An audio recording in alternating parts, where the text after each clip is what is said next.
पुण्यात्माओं, हम अब जो दास आपको आज का सत्संग सुनाने जा रहा था वो तो अब प्रारंभ करूंगा और 2 घंटे हो लिए, फिर भी 10-1 मिनट आपको ये अमृतवाणी सुनाता हूं। इसमें बहुत सा बात क्लियर होगी। अब धर्मदास जी को परमात्मा जब मिले उस समय परमेश्वर कबीर जी ने उस प्यारी आत्मा को समझाना चाहा कि तुम कहते हो कि हम जीव हिंसा नहीं करते और तुम कितना पाप करते हो सारा दिन। जैसे आप जी जो साधना करते हो,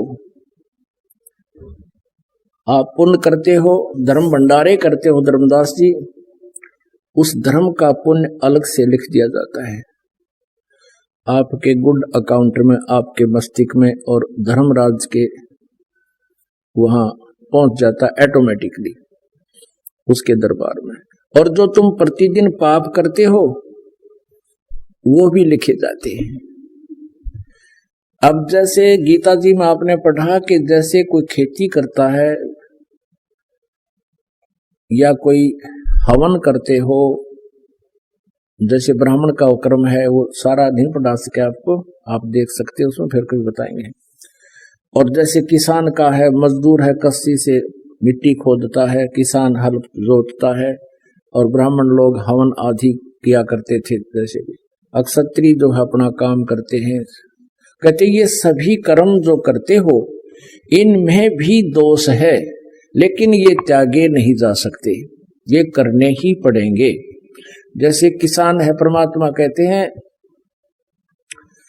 1 हलाई और 1000 कसाई जितना पाप 1 हाड़ी को होता है। 1 हड़ाई होती है 1 एकड़ जमीन की, यानी 200 फुट लंबाई और 30 फुट चौड़ाई, उसको हड़ाई बोलते हैं। ऐसे बैलों से एक हल जोत कर लकीर खींचते हुए वापस आते हैं, फिर जाते हैं, फिर वापस आते हैं, वो हलाई होती है। उसको हल से इतने टुकड़े को, इस इतने पोर्शन को हलाई कहते हैं। 1 हलाई यानी 1 हलाई इतना, फिर ऐसे कहते हैं इस 1 हलाई में और 1000 कसाईयों जितना पाप, हिंसा का पाप, जीव हिंसा का पाप उस हाड़ी के माथे पर लिख दिया जाता है।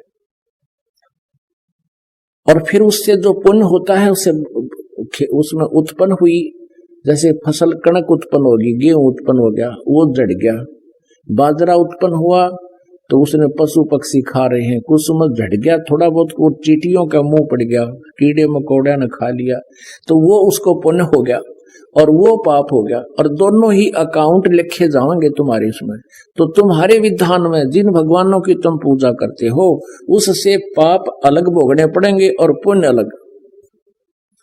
और परमात्मा कहते हैं मेरी जो साधना करेगा, जो मैं बताऊंगा, उससे तुम्हारे पाप नाश हो जाएंगे, पुण्य शेष बचेंगे। जैसे पहले, अब क्या होता है कि खेती में जैसे खरपतवार उग गया, तो खरपतवार को खत्म करने के लिए एक ऐसी मेडिसिन बन गई, उसको जब सिंचाई करते हैं उसको डाल देते हैं, वो घास को नष्ट कर देती है खरपतवार को, और फसल को हानि नहीं करती।